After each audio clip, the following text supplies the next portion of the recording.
Welcome to the Stanish Inquisition, a podcast where Stan Zalowski, serial entrepreneur and CEO of Movista, talks with guests about anything from family life to personal life, recipes for success, or grandma's potato salad.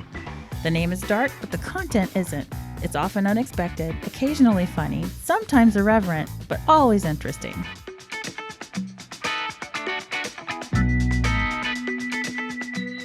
Hello and welcome to episode something or the other of the Stanish Inquisition. We are coming to you live from the Ice House in Bentonville, Arkansas, where the weather is beautiful finally, and we are socially distancing and doing all the right things, and super excited about our guest today. With us today is none other than the Dean of the Sam M. Walton Business School at the University of Arkansas, Dr. Matt Waller. Welcome, Matt. Stan, thank you so much for having me on the Stanish Inquisition. You've waited your whole life to say that. I have. So, listen, we were doing some check-ins before we hopped on here. It'll date this podcast, but I think that's okay. We are for those of you listening, maybe down the road a bit, we are in mid-May of 2020 with COVID having disrupted all of our lives for some weeks now. And so I think that'll probably rear its head through our conversation today. So I want to explain that. And it kind of makes this time together a little bit of a time capsule.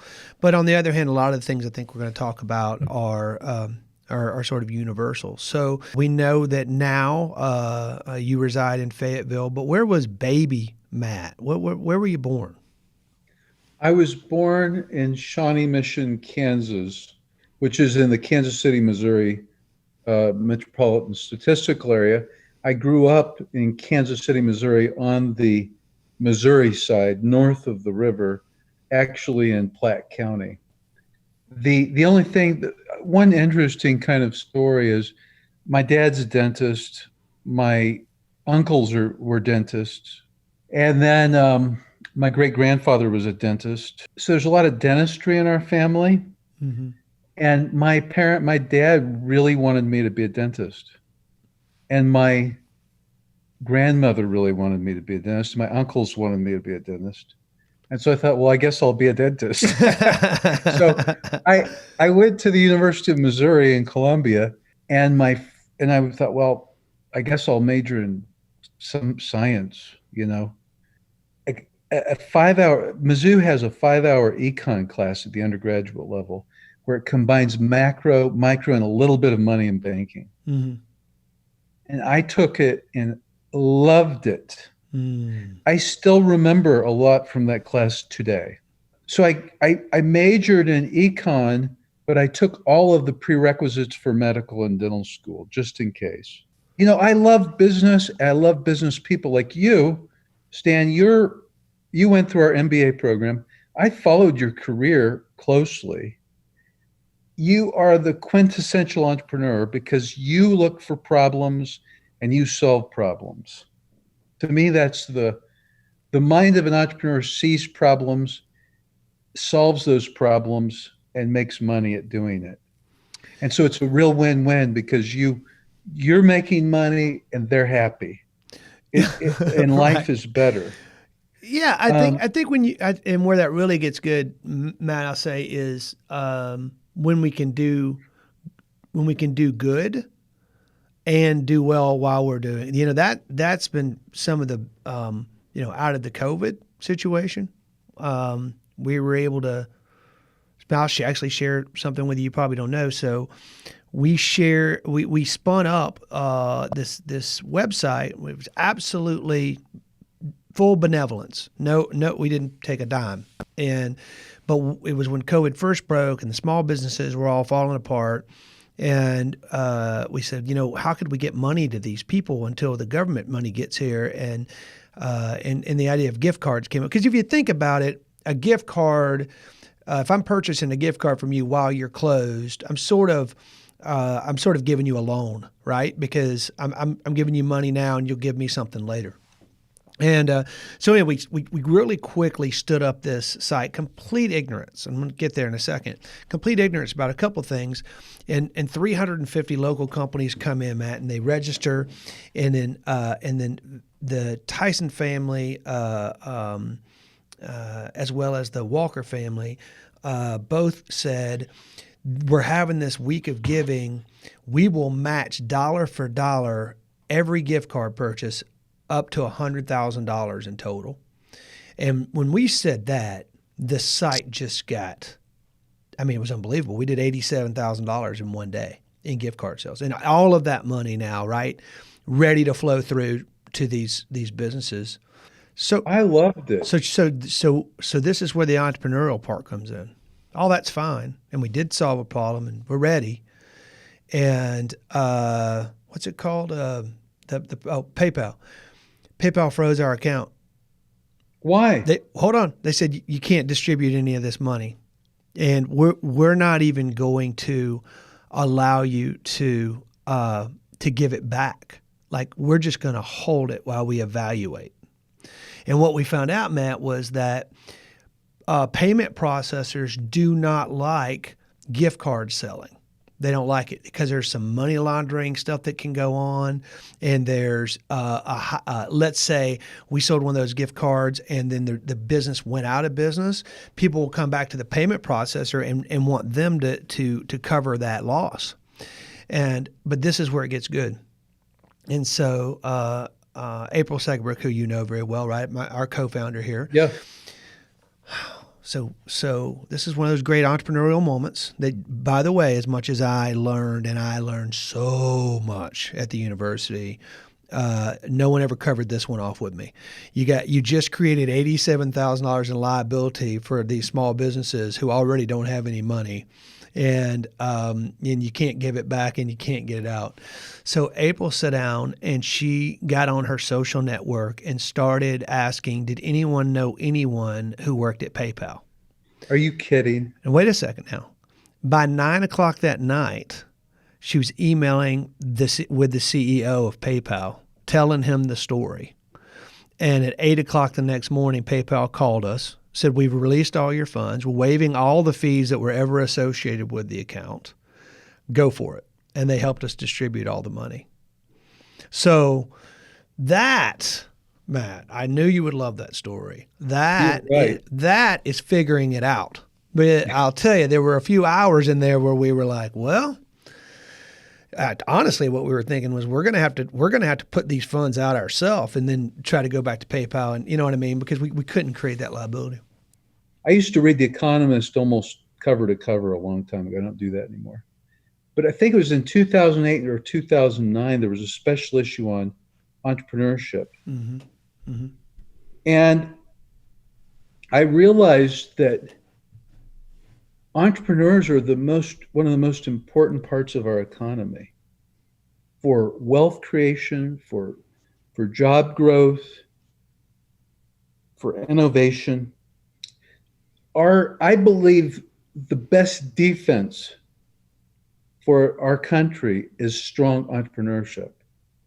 The other cool thing about entrepreneurship is it brings out creativity in people. I mean, think of yourself, Stan. I mean, think of all the innovative things you've done that have just boiled up from your inner being, right? If you weren't in an entrepreneurial position, it would be much harder for you to do some of the things you're doing. Sure. Yeah, it's true. And so let me ask this. While you're on that subject, and thinking about that, have you thought much about nature versus nurture as it relates to entrepreneurs? Lots. So I think there's different types of people. I think some people have more of a proclivity like you to be the entrepreneurial leader. And part of that's because, yes, you're an entrepreneur, but you're also a leader. I saw that in you very early on. But some people want to be the second person. They want to be in the entrepreneurial organization, And some people want to be entrepreneurs in a big organization. They sometimes call that Yeah, entrepreneurs. right. Yep. They can all exist. You Mm-hmm. that's why, as you know, Stan, I'm really big on students I want students to have internships from their freshman year till they're graduated and I want them to try different things because no one knows.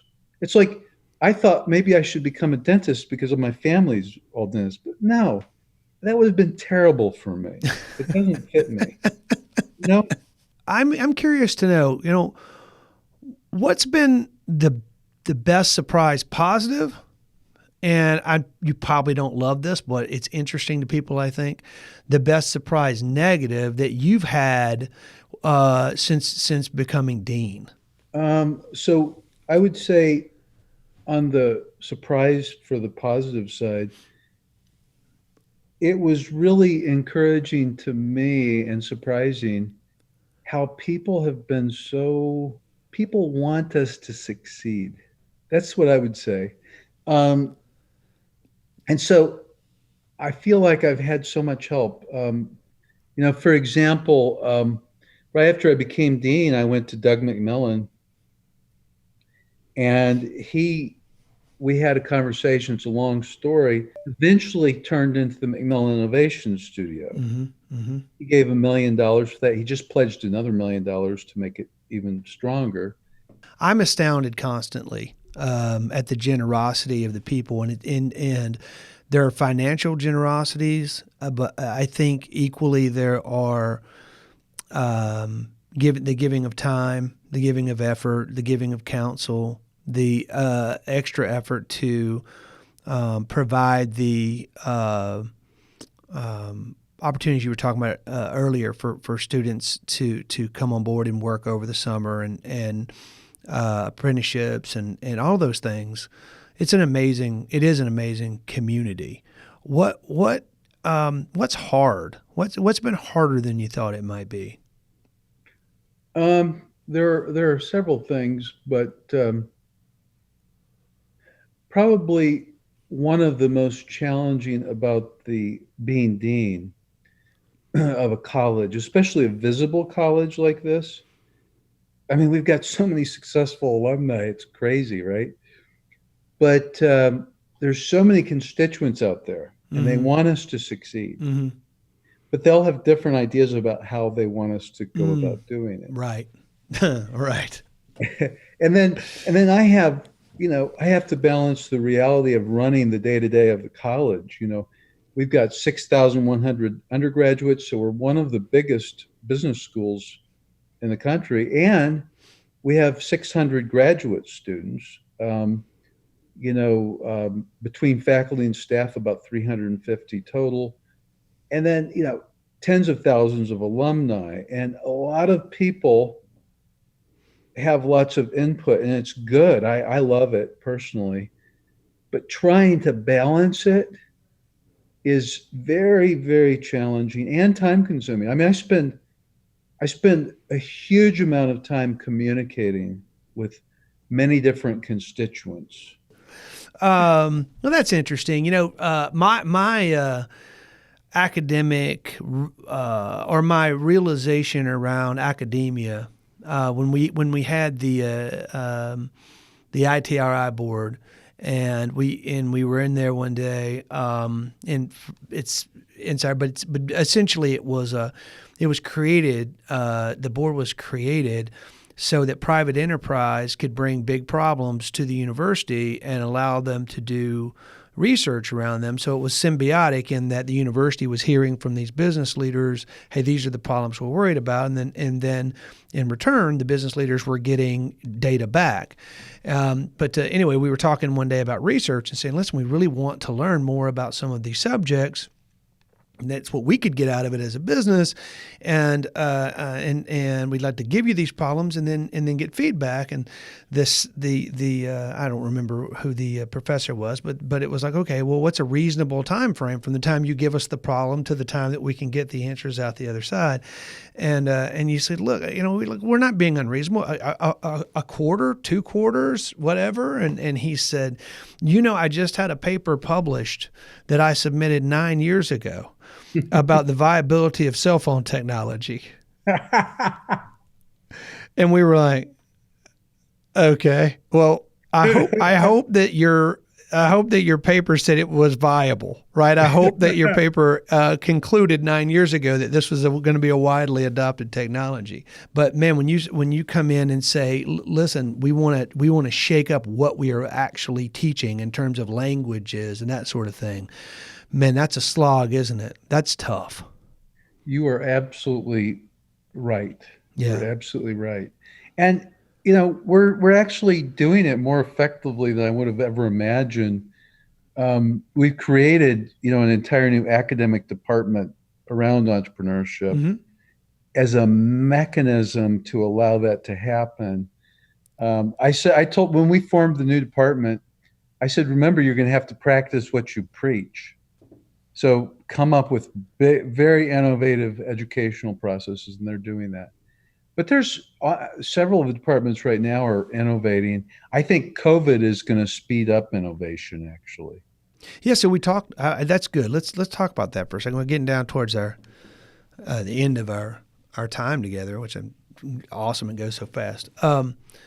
So, I was sharing with you earlier that what we did, and I don't know that you had all the details, so I'll share them. But when COVID broke. We have a large retailer based in Michigan. I don't use their name for promotion. That's their deal. But anyway, they got 60,000 employees, and when COVID broke, they needed to be able to do health screens at pinch points in their stores to make sure that 45% of the cases they say now are from asymptomatic people, but that means 55% of the cases are from symptomatic people, right? So you can catch the majority if you can do the screening.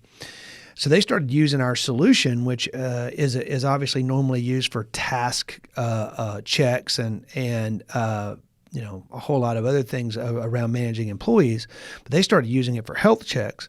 And we took a hard look at that and looked at the regulations that were popping up in certain states and geographies and said, man, we got to bring something to the market for this to fill this need. And so what we did really quickly was we took our big Movista One application, which does 800 things, and we created something we call Core by Movista. And all it does is it allows you to do that health survey, to share information and control that data flow, and then to have all the information someone would need on who to contact if they're having a problem or whatever. And the surveys are all smart. So if someone has a temperature of a certain level, it's going to say, I'm sorry, you can't work today. Or if they have another level, it may say, hey, you need to go get checked, right? Like this is a bad deal.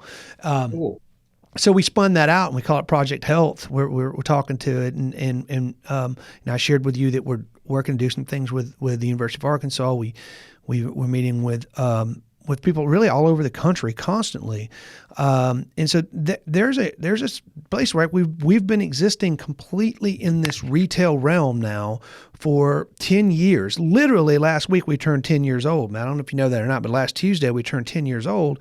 Congratulations. Yeah, it's awesome. And almost on the anniversary of that, we find ourselves going in this completely different direction, and where we've always hung our hat on doing so many things through a single application. Now we're pivoting and not totally pivoting. We're not abandoning our base, but we're growing in this direction, which is not necessarily going to be retail at all. I mean, it could be manufacturing, it can be energy, it can be hospitality, it can be, anything. And there's a lot of technology that we need to add and augment to this, right? But you know how this goes. You can't have Atari until you have Pong, and you can't have Nintendo until you have Atari, and we'll get to PlayStation 4 over here too. But it is happening fast, and I feel like, and I'm curious to get your thoughts on this. Like, is it, how much of it will be seismic shift? How much of it will just be acceleration? I guess what I'm asking is, there were things that were sort of inevitably going to happen. Most people believed that JCPenney was going to have a tough time surviving, given their business model, right? But I don't think people thought, man, 2020 may be the last year we have them, And that's it today. That could be true. I'm not saying it's going to happen. I don't wish poor on anybody. Wish bad on anybody. So there's that where there's like this inevitable and it's being squished. But then also there's just the total out of nowhere opportunities that are coming up that are just completely weren't even on the radar of a few months ago. So I don't know. I'm just curious. How are you thinking about it? I mean, that's the way we're thinking about it. What is incremental versus completely new and wild innovation? Yeah, I think it's there's going to be, so if you look at it as an entire industry, education's being restructured. This is a disruptor, no question. Within that, there's different, it's kind of like retail's been disrupted, but Walmart's thriving, right? There's going to be some companies that go under, some colleges are closing. We hear about it every day. But on the other hand, there's a huge opportunity. It's kind of like, imagine if Walmart wouldn't have already had grocery pickup. Right? Grocery pickup was critical. And now when this happened, it really made it even more important, Similarly, think about omni-channel, right?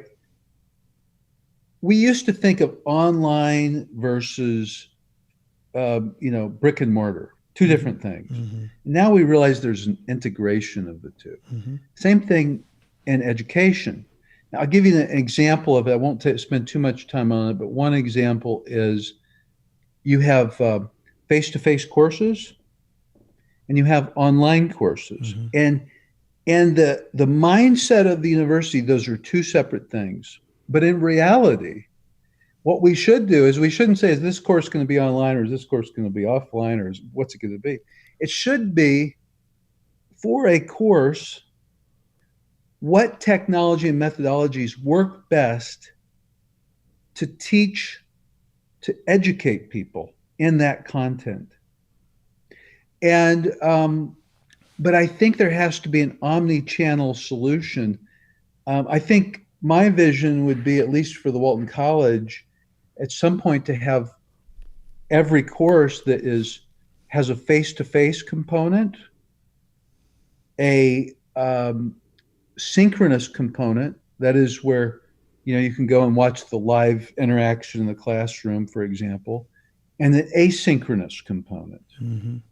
I think that different people may need different modes of education for different content and for different things that go on in their lives. So, for example, maybe a student's going to school and all of a sudden they get this short-term internship in New York City.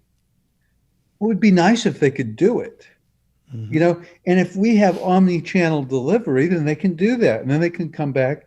I do think the face-to-face is critical because of the networking and relationships you develop and the interaction with faculty and all.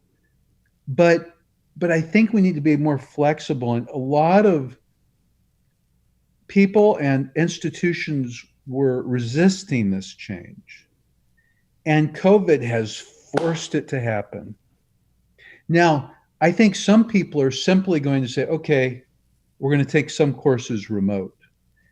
But the innovation will be when some universities say, given all the technologies we have and given all of the programs we have, how can we maximize the value we deliver to the students? That's what we're working on right now. So love it. I'm excited about it. Yeah. I'm glad that it sped us up in this direction. We needed to do it anyway. I love thinking about it in terms of what's experiential, right? And because that's the other, I love asynchronous and synchronous and live, and then I also love the thought of the experiential part of the educational process, and a lot of it too, Matt. And I think this is where I see in your leadership something really important and special, which is that, the students are not a commodity, or they shouldn't be treated as a commodity. They should be treated as customers, it's definitely a weird deal, right? But to attract the best and brightest, which is, let's be honest, what we need to do at the university, we need to understand that this education is a product and it has a value, and a lot of that, especially in the moment, is the experience. It's what was that like? Did they meet me on my terms? Were we leveraging smart devices? Because that's where I live. Or did we build a building 47 years ago, so it's really important that people sit in it? Because I don't think that's a thing, right? There needs to be a reason for me to go there.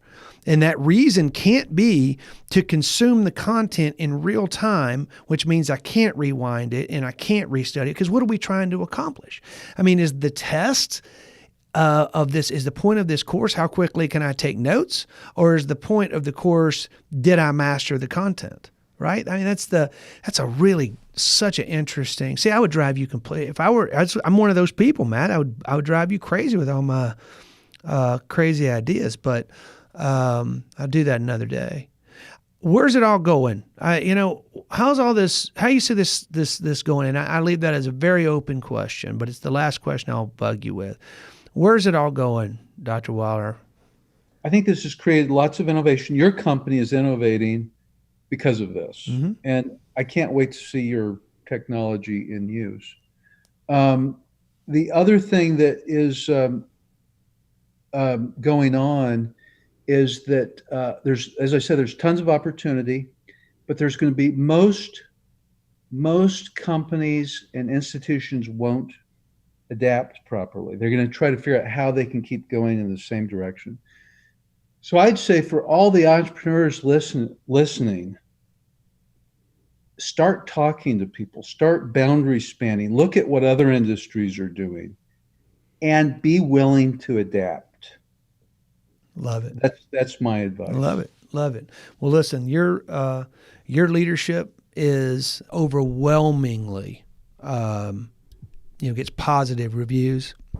I think you're making a real difference in not only the lives of the students, but in lives of everyone that they touch. And I'm so proud to call you a friend. I'm so proud to be affiliated with the Walton School and the university, and I'm really thankful that you joined us today. Yeah, I'm glad to be here, and I'm proud of you, Stan and April. But Stan, you're one in a million. You are just incredible. You're a leader, you're an entrepreneur, and you're extremely confident. You're a very good role model for our students. So thank you for staying engaged. You bet. I'm not going anywhere. You're stuck with me. So thank you for saying those kind words. And thank everybody who hopped on and listened today as well. This has been the Standish Inquisition with Dr. Matt Waller from the University of Arkansas's Sam M. Walton School of Business. And I wish you all great health. Be smart and be careful out there. And hopefully soon enough, we're all going back to work. So see you soon.